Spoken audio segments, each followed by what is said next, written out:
현미경 바이블 강해 시간입니다. 오늘의 말씀은 출애굽기 3장 10절 참된 사명자가 되려면 이란 제목을 가지고 말씀의 은혜를 함께 나누고자 합니다. 청지기와 사명자의 차이는 뭡니까? 청지기는 steward, 일반적인 일들을 관리하도록 위임받은 자입니다. 사명자는 missioner, 어떤 특정한 과제를 수행하도록 책임 맡은 자입니다. 그래서 청지기의 삶을 성실히 살았던 사람은 요셉입니다. 지난 주일의 말씀의 내용이었죠. 오늘은 사명자의 삶을 성실히 살았던 사람, 바로 모세에 관해서 말씀합니다. 출애굽기부터는 모세 사건이 나타나게 되는데, 출애굽기 1장을 보면은 모세가 태어날 때의 애굽의 상황입니다. 인류의 역사는 전쟁의 역사입니다. 강대국이 약소국을 침략과 탄압을 하는 것이고, 소수민족을 갖다가 멸종하려는 이러한 일들이 일어나는데, 애굽의 그때 최강대국이었습니다. 이 나라에서 그런 일이 일어났는데, 출애굽기 1장 6절에 요셉과 그의 모든 형제와 그 시대 사람은 다 죽었고 이스라엘 자손은 생육이 중다하고 번식하여 창성하고 심히 강대하여 온 땅에 가득하게 되었더라. 요셉을 알지 못하는 새 왕이 일어나서 애굽을 다스리니 이스라엘에게 많은 핍박과 노예로 삼고 저들을 종으로 부렸던 것입니다. 22절에 그러므로 바로가 그 모든 신민에게 명하여 가로되 남자가 나거든 너희는 그를 하수에 던지고 여자이든 살리라고 이렇게 명했습니다. 멸종하려고 했던 것입니다. 자, 이때에 태어난 자가 모세였습니다. 출애굽기 2장 1절에 레위족 속중 한 사람이 가서 레위 여자에게 장가들었더니 그 여자가 잉태의 아들을 낳아 그 준수함을 보고 그를 석 달 동안 숨겼더니, 그러니까 레위족의 누구였습니까? 6장 20절에 아브라함이 그 아비의 누이 요게벳을 아내로 취하였고 그가 아론과 모세를 낳았으며 아브라함의 수는 137세였다 말합니다. 바로 모세의 아버지는 아므람이었는데 출애굽기 6장 16절부터 20절에 보면 레위가 고앗을 낳고 고앗이 아므람을 낳고 아므람이 아론과 모세를 낳았다. 그러므로 레위는 야곱의 셋째 아들이었는데 레위부터 계산하면 아론과 모세가 4대였다 하는 겁니다.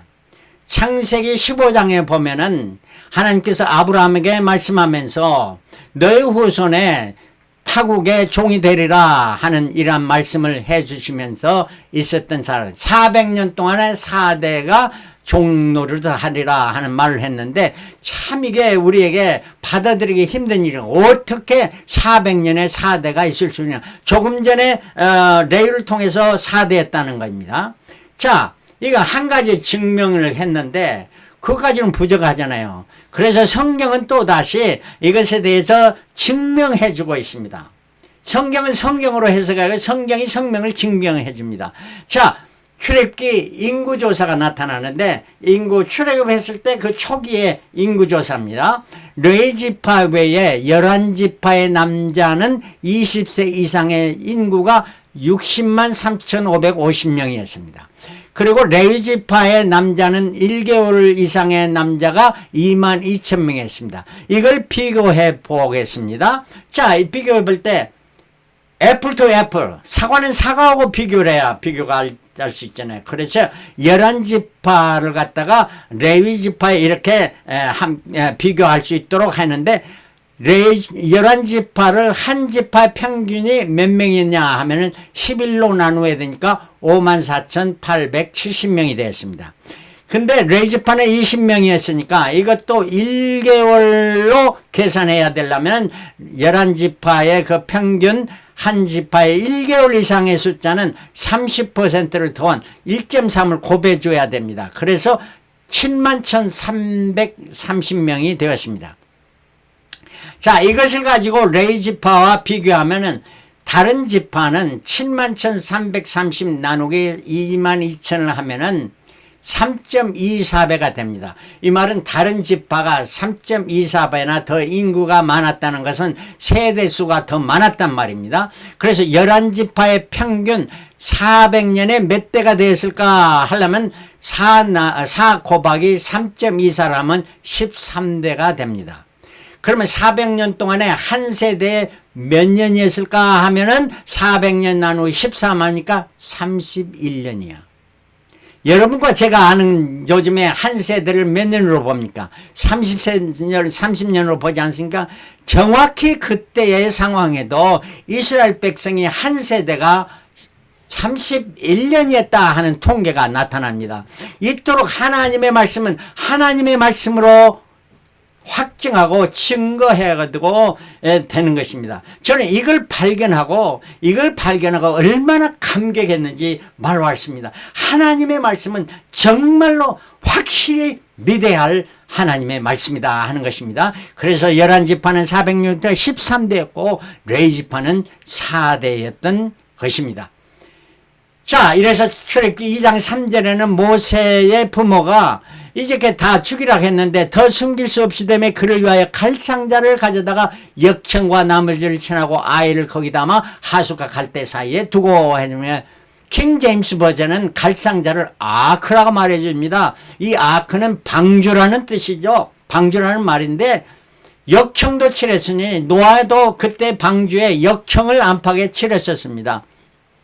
볼 때에 노아의 그 방주를 지었는데 그 방주를 통해서 노아는 가족 8명을 구원했습니다. 그러나 모세의 부모는 모세를 위해 조그마한 방주를 만들었습니다. 이 방주는 모세를 살렸고 그 방주가 나중에 이스라엘 백성 200만이나 되는 이런 수많은 사람을 홍해를 건너는 방주의 일을 감당하는 역사를 이루겠습니다. 겨자씨만한 믿음이 이런 창대한 일을 이루었던 것입니다. 그뿐 아닙니다. 모세의 누이 역시 지혜로운 사나이였습니다. 모세의 누이가 이제 갈대 사이에 있는 그 방주 사이를 보고 있었는데 바로의 딸이 와서 그걸 취하는 것을 보고 달려가서 히브리 여인 중에서 유모를 불러다 당신을 위하여 이 아이를 젖먹이게 하리까 말합니다. 얼마나 지혜 있는지 말로 할 수 없습니다. 여러분 같으면 아이고 그 애는 우리 동생인데 제발 살려주시오 울고불고 간청을 한들 바로의 공주라고 해도 이걸 할 수가 없는 것입니다. 그러나 미리암은 당신을 위해서 유모를 불러들까요 하고 자기 어머니를 부릅니다. 그때에 바로의 딸이 그 어머니에게 말합니다. 이 아이를 데려다가 나를 위하여 젖을 먹이라. 내가 그 싹스를 주리라. 요게벳은 자기 아들 모세에게 젖을 먹이면서 월급도 받고 이렇게 일을 했다는 누가 하신 일이에요? 하나님이 하신 일이에요. 10절 그 아이가 자라매 바로의 딸에게 데려가니 그의 아들이 되니라. 그가 이름을 모세라 하여 가로되 이는 내가 그를 물에서 건져내시며 모세는 어릴 때 어머니 젖을 먹으시면 신앙 교육을 잘 받았습니다. 그렇게 자란 모세가 40세가 되었을 때 하루는 애굽 사람이 이스라엘 사람과 싸우는 거고 이 사람을 치는 것을 보고 이걸 못마땅히 여기서 애굽을 사람 주위를 살펴보면서 쳐 죽여가지고 모래 속에 감추었습니다. 묻었습니다. 그런데 이튿날 이스라엘 사람들끼리 또 싸우는 것이었습니다.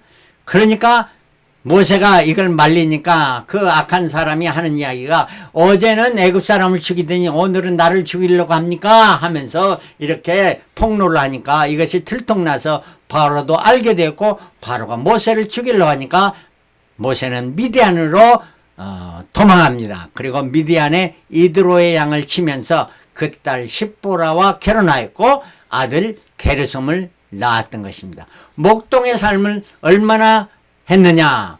목자로서 그는 40년을 했습니다. 그의 나이가 80세가 되었을 때 하나님께서는 그를 80세가 돼서 미디안 광야에 양치는 목자 목자 모세를 미디안 광야에서 이드로 양을 칠 때에 여호와가 호렙산 뜰기나무 불꽃 가운데서 모세야 모세야 부르시면서 사명을 주셨습니다. 그 사명이 어떤 사명이냐? 출애굽기 3장 10절 오늘의 본문 말씀, 내가 하나님이 여호와가 너를 바로에게 보내어 너로 내 백성 이스라엘 자손을 애굽에서 인도하여 내게 하리라. 엄청난 사명입니다. 큰 사명입니다. 그러나 그 사명을 누가 하시겠다는 거예요? 하나님이 하시겠다 하는 말씀입니다. 이런 사명을 모세에게 주신 것입니다. 자, 하나님은 왜 모세를 택해서 그런 사명을 주셨을까요? 이 조건이 모세가 최적의 조건입니다. 아론과 모세는 조금 전에 말했습니다. 이민 4대손으로 당시에 가장 윗 어른이었던 것입니다. 두 번째, 모세는 애굽의 언어가 능통한 자였습니다. 40년 동안 왕궁에서 자랐습니다. 그리고 히브리를 향한 열정이 대단했습니다. 애굽인을 쳐 죽이는 일도 했죠. 40년 동안 양치면서 연단해서 온유한 겸손한 자가 되었습니다. 그래서 민수기 12장 3절에 이 사람 모세는 온유함이 지면의 모든 사람보다 승하였다고 하나님이 칭찬해 주시는 사람이 되었으니 모세가 당연히 그 사명을 감당해야 되겠죠. 모세가 Yes, Lord 하면서 예 가겠습니다 하는 것이 아니었습니다. 자, 모세는 어땠습니까? 사명을 첫 번째 거절합니다. 11절에 모세가 하나님께 고하되 내가 누구간데 Who am I? Why should I go? 내가 왜 가야 됩니까? 하면서 이런 말을 하니까 12절에 하나님이 가라사대 내가 정녕 너와 함께 있으리라. 내가 너와 함께 있으리라 말씀해 줍니다. 그럼에도 두 번째 거절합니다. 13절에 그들이 내게 묻기를 그의 이름이 무엇이냐 하리니 내가 무엇이라 그들에게 대답하겠습니까? 하나님 말씀은 나는 스스로 있는 자라 I am who I am 이 말을 합니다. 지존자라는 말씀인데 이 말씀은 세상에 어느 누구도 할 수 없는 이란 말입니다. 지존자 바로 하나님뿐입니다. 이 말씀을 하신 자는 신약에 와서 I am 이라고 말씀합니다. 나는 선한 목자라 말씀은 우리 주 예수 그리스도만이 할 수 있는 말씀입니다. 15절에 나를 너에게 보내신 이는 하나님 여호와라 하라. 이는 나의 영원한 이름이요 대대에 기어갈 표원이라 말씀은 하나님 여호와. 그러면 하나님이란 말과 여호와는 어떻게 다른가? 여호와는 야훼라는 말인데 이 말은 영어로는 YHWH 혹은 YHVH라고 표현되는 자음자만 있는 이름입니다. 그래서 이 말은 자음자만 있으니까 발음을 할 수 없습니다.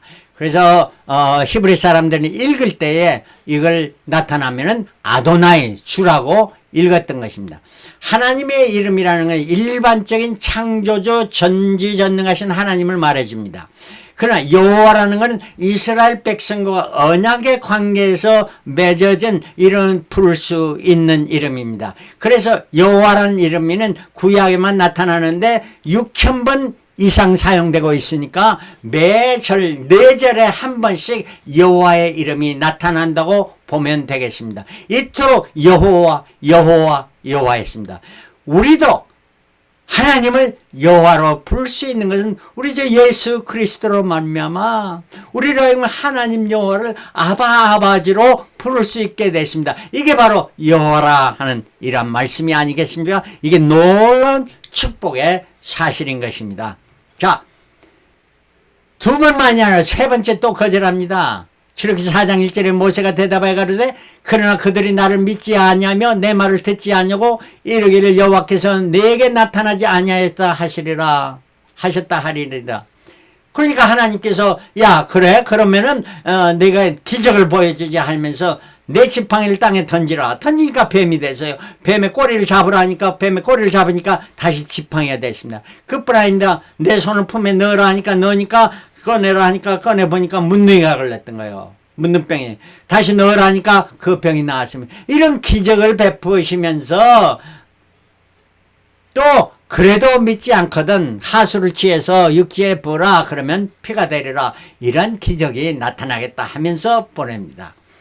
그럼에도 불구하고 모세는 뭐라고 말합니다. 다섯 번째 그러랍니다. 4장 10절에 나는 본래 말에 능치 못한 자입니다.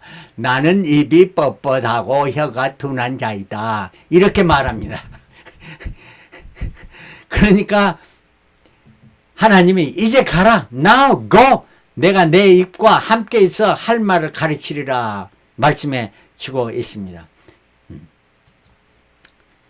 다섯 번째 또 거절합니다. 그래도 모세가 가로되 주여 보낼 만한 자를 보내소서. 나는 못 가겠습니다. 딴 사람을 택해서 보내소서 하니까 14절에 여호와께서 모세를 향해 노를 발하시고 가라사 레위 사람 내 형 아론이 있지 않냐뇨.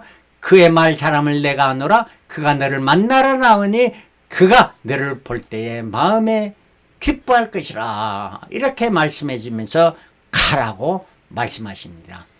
사명을 받은 모세, 이제 더 이상 거절할 수 없어서 이제 장인에게 가서 허락을 받으려고 갑니다. 18절에 모세가 장인 이드로에게 돌아가서 그에게 이르되 내가 애굽에 있는 내 형제들에게로 돌아가서 그들이 생존하여 있는지 보려 하오니 나로 가게 하소서. 이드로가 그에게 평안히 가라 하였습니다. 참 모세도 그렇죠. 솔직히 그대로 이야기한 거 가지고 자기 형제들 보러 간다고 말하니까 아 그래 그럼 모세 그러면 네 가족들도 다 데리고 가 그렇겠죠. 그 19절에 여호와께서 미디안에게 모세에게 이르시되 애굽으로 돌아가라. 내 생명을 찾던 자가 다 죽었느니라. 마음 편하게 가라 이렇게 말씀해 줍니다. 그래서 사명을 갖고 애굽으로 향하는 모세입니다. 그런데 20절에 보니까 모세가 그 아내와 그 아들들 게르손뿐만 아니라 다른 아들도 이제 있게 됐다는 말이죠. 나귀 태우고 애굽으로 돌아가는데 하나님의 지팡이를 손에 잡았더라. 여호와께서 모세에게 이르시되 내가 애굽으로 돌아가거든 내가 내 손에 준 이적을 바로 앞에 다 행하라. 그러나 내가 그의 마음을 강팍해 한즉 그가 백성을 놓지 아니라 쉽지는 않을 것이다 말씀하면서 22절에 너는 바로에게 이르기를 여호와의 말씀에 내가 놓기를 거절하니 바로가 그 이스라엘 보내기를 거절하니 내가 내 아들 내 장자를 죽이리라. 장자 죽이는 이러한 재앙을 내리겠다는 걸 모세에게 미리 말씀해 주고 이러한 이야기를 해 드리는 것입니다. 지시해 주십니다. 그래서 이제 모세는 가족을 데리고 애굽으로 향합니다. 그런데 큰일이 일어났습니다. 출애굽기 4장 24절에 여호와께서 길의 숙소에서 모세를 만나서 그를 죽이려 하신지라. 가라갈 때는 언제고 이제 모세를 죽이려고 하십니다. 그것을 금방 깨달아 알고 십보라가 차도를 취해 그 아들 her son이라고 말합니다. 그 son 그러니까 아들 하나입니다. 을 양피를 베어 모세의 발 앞에 던지며 가로되 당신은 참으로 내게 피난편이라 하니 여호와께서 모세를 놓으시니라. 그때 십보라가 피난편이라 하면 할례를 인함이었다 말씀해 줍니다. 여기서 세 가지 질문이 있습니다. 왜 하나님 모세를 죽이려고 했으면 모세의 아들들이었는데 그 중에 한 아들이니 모세는 몇 명의 아들이 있었고 그 아들 중에 누구였느냐 하는 이러한 질문입니다. 여기에 대한 대답을 우리가 왜 죽이려 했는가. 첫째 대답은 할례 받은 백성을 이스라엘을 구원하려는 사명을 잘 수행하려면 자기의 가족도 다 할례를 방해해야 되는데 아직 다 받지 않았던 것입니다. 이렇기 때문에 죽이려고 했고 이걸 금방 깨달아 한 자는 십보라였고 십보라가 이를 행했습니다. 두 번째는 모세가 받은 사명은 애굽과 위험한 전쟁을 치러야 하는 이러한 위험한 상황도 될 수 있는데 가족을 다 데리고 전쟁에 나가는 사람이 어디가 있습니다. 이게 옳지 않은 것이었고 또한 그 가대에 가족을 데리고 가면서 장인에게 거짓말하고 내 형제를 만나러 간다고 거짓말하고 떠났습니다. 이게 잘못된 것이죠. 그래서 하나님은 하나님이 모세를 죽이려 하니까 이때 모세도 깨달아 알게 되었습니다. 그래서 모세는 그 아내와 두 아들을 장인 집으로 다 돌려보냈던 것입니다. 이렇게 해서 죽이려 하는 것은 끝났고요. 자, 아들이 몇이었느냐? 출애굽기 18장에 그 이스라엘 백성을 쭉 인도해서 호렙산 아래에 왔을 때 이제 장인이 가족을 데리고 왔습니다. 18장 2절에 모세의 장인 이드로가 모세가 돌려보냈던, 그러니까 모세가 돌려보냈던 그의 아내 십보라와 두 아들을 데리었으니 그 하나 이름은 게르솜이라. 이는 모세가 이르길 내가 이방에서 객이 되었다 하며, 하나 이름은 엘리에셀이라. 이는 내 하나님의 아버지 하나님이 나를 도우사 바로의 칼에서 구원하셨다 함이라. 이렇게 두 아들을 가졌다는 거예요. 그러면 두 아들 중에 누구의 할례를 행했느냐? 헐선이라고 말했으니까, 그러면 첫째 아들 게르솜인가 둘째 아들 엘리에셀인가? 학자들은 말합니다. 첫째 아들일 것이다. 근데 성경을 자세히 보면은 분명히 둘째 아들 엘리에셀이십니다. 그 이유가 뭐냐? 십보라는 첫째 아들 할례를 행하는 것이 모세가 행을 보았습니다. 그 피 흘리고 애가 막 울어대는 것을 보았습니다. 그렇기 때문에 그 할례를 십보라가 이제 급한 상황에서 행할 수가 있었던 거예요. 자기도 한 번도 해보지 못한 걸 어찌 행할 수가 있었습니까? 그리고 모세가 이렇게 첫째 할 때 그 징그러운 상황을 보면서 자기 마음속에 십보라는 절대로 두 번째부터는 못하리라 결단을 내렸던 거예요. 그렇기 때문에 모세가 이제 애굽에 가면서 할례를 마치려고 했음에도 불구하고 결사 반대했던 건 누구예요? 아내 십보라. 아내가 결사 반대하면 남편 할 수 있는 사람 누가 있겠습니까? 자, 그 십보라가 그리고 나서 할례를 행해가지고 그 양피를 어땠어요? 모세 발 앞에 던졌다 들어와. 아주 그냥 그 기쁜 마음으로 한 것 아니잖아요. 그것보다도 가장 중요한 건 다섯 번째. 첫째는 행했고 둘째는 아직 행하지 못한 이러한 상황이라면 하나님은 할례의 절반을 행했는데 절반을 안 하고 50%를 가지고 이렇게 죽이시려는 걸 멈출 수 있는 분은 아니시다는 거예요. 하나님은 온전하신 분이 온전히 다 행했을 때 행하는데, 그러니까 첫째는 이미 행했고 지금 당장이 두 번째는 행하니까 이렇게 멈추고 살려주신 것이다 하는 것이에요. 그러므로 둘째 아들 엘리에셀이 분명하다 하는 이러한 말씀인 것입니다.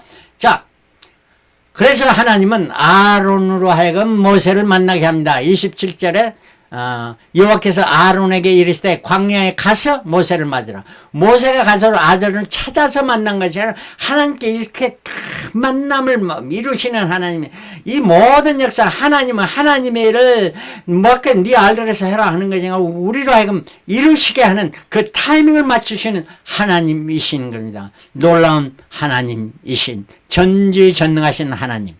그래서 28절에 가서 이제 만나서 이야기하는데 이 모든 이적을 아론에게 말해줍니다. 그리고 모세와 아론이 가서 이스라엘 백성은 모든 장로를 모읍니다. 왜냐하면 최고로 높은 어른이기 때문에 그 대표자들은 모으라 하니까 다 모을 수밖에 없죠. 밑에 사람이 모으라면 누가 모이겠습니까? 아론이 그래서 모세에게 명하신 말씀을 전하고 백성 앞에서 이적을 행하니 백성이 다 믿고 머리 숙여 경배했다 하는 이런 말씀입니다. 자, 이렇게 해서 이제 그 사명을 감당하게 되는데, 우리에게 주신 오늘 말씀의 경우는 사명자의 수칙 5가지입니다. 모세에게 주신 사명은 여호와 하나님께서 주신 거고, 우리에게도 사명을 주셨습니다. 우리에게 주신 사명은 예수 그리스도께서 우리에게 주셨고, 우리는 분명히 주신 분을 알으셔야 되고, 그 주신 사명이 뭐냐? 누가복음 16장 15절 또 가라서 너희는 온 천하에 다니며 만민에게 복음을 전파하라. 복음 전파라는 이러한 사명입니다. 마태복음 28장 19절에는 그러므로 너희는 가서 모든 족속을 제자를 삼아 아버지와 아들과 성령의 이름으로 세례를 주고 내가 너희에게 분부한 모든 것을 가르쳐 지키게 하라. 볼지어다 세상 끝날까지 내가 너희와 항상 함께 있으리라. 사명을 주실 뿐만 아니라 우리와 함께 하시고 우리가 힘을 주시고 능력을 주시고 그 사명을 이루게 하시는 분은 여호와 하나님 우리 주 예수 그리스도이시다 하는 말씀입니다. 자, 세 번째, 우리가 복음을 전하지 않으면 어떤 일이 일어나? 고린도전서 9장 16절 마음을 만일 복음을 전하지 않으면 내게 화가 있을 것이라. 화가 임한다는 거예요. 그리고 복음을 잘 전하면 고린도전서 9장 14절 복음을 전한 자를 복음으로 말미암아 살리라. 복음으로 말미암아 믿음으로 여김을 받았을 뿐 아니라 전함으로 말미암아 우리가 이 땅에서 살 뿐만 아니라 영원한 천국을 누리게 되는 이란 말씀을 해주고 있습니다. 사명자 수축 마지막입니다. 내게 주은 사명을 어떻게 수행해야 되는가? 사도행전 20장 24절 나의 달력일과 주 예수께 받은 사명 곧 하나님의 은혜의 복음 증가하는 일을 마치려 하면은 나의 생명을 조금 더 귀한 것으로 여기지 않냐로 그 사명을 마치려 하면 생명을 아끼지 않고 내 목숨을 내어놓고 그 일을 감당하겠다 하는 이러한 사도 바울의 고백이었습니다. 이런 고백이 사명자인 우리에게도 있어야 되지 않겠습니까? 그러면서 마지막으로 베드로전서 5장 2절부터 4절 너희 중에 있는 하나님의 약물을 치되 부득이함으로 하지 말고 오직 하나님의 뜻을 쫓아 자원함으로 하며 더러운 일을 위하여 하지 말고 오직 즐거운 뜻으로 하며 맡기운 자들의 추장한 자세를 하지 말고 오직 약물의 본이 되라. 그리하면 목자장이 나타나실 때 시들게 하는 영광의 면류관을 얻으리라. 바로 하나님께서 우리의 사명을 주실 뿐만 아니라 우리를 감당케 하시고 또 우리에게 영광의 면류관을 얻게 하는 축복을 주시는 바입니다. 이걸 확실히 믿고 주님을 의지하면서 이 사명을 잘 감당하는 저와 여러분들에서 주님이 주시는 영광의 면류관을 받아 누리는 자들이 다 되시기를 그리스도의 이름으로 축원합니다. 할렐루야. 아멘.